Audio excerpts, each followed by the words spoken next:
আসসালামু আলাইকুম। সবাই কেমন আছেন? এই দুনিয়াতে আজ আছি কাল নাই। দেখেন, আল্লাহ পাক মানুষকে আশরাফুল মাখলুকাত সৃষ্টির সেরা জীব বানিয়েছে। এই যে কালো টি শার্ট পরা যে ভাইটিকে দেখতে পাচ্ছেন, এটা আমরা জন্মদিন উপলক্ষে জন্মদিন উদযাপন করছি। কে জানতো যে এই জন্মদিন আর ফিরে আসবে না? মালয়েশিয়ায় আমার ভাষা শেখার জন্য যে সর্বোচ্চ আগ্রহ দেখিয়েছে সে হলো ওই হ্যারি। এই যে কালো টি শার্ট পরা যে যাকে দেখলেন, কেক কেক কাটলো। আমার যে কত ভালোবাসতো, কত শ্রদ্ধা করতো, একদম ছোট ভাইয়ের মতো জানতো।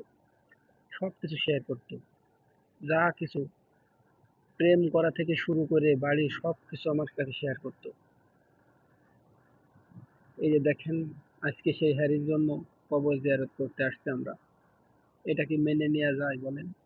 দীর্ঘ 2 বছর 4 মাস একসাথে কাজ করলাম। একটা কার অ্যাক্সিডেন্টে ও অন্য গাড়ির সাথে অ্যাক্সিডেন্ট করেনি, ওই গাড়ি চালাতে চালাতে একটা খাদের ভিতর গাড়ি দিয়ে দিয়েছে।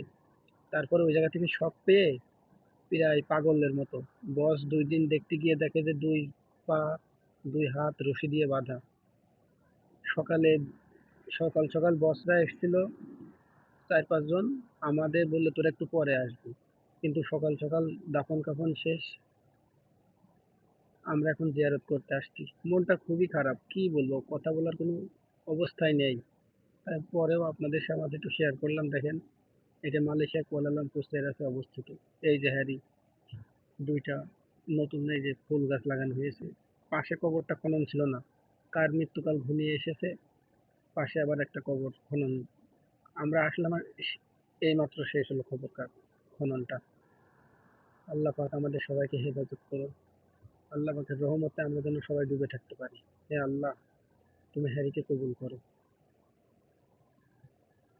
হ্যারি হ্যারি যেন তোমার সর্বোচ্চ মর্যাদার স্থানে থাকতে পারে।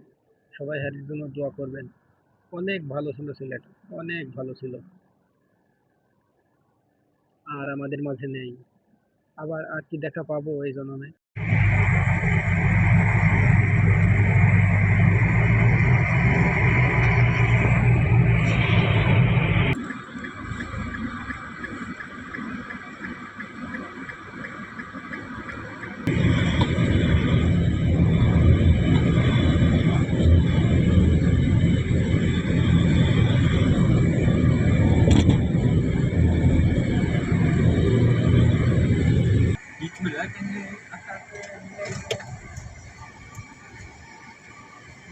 Jangan salah tujuh orang ah. Saya pun tak tahu.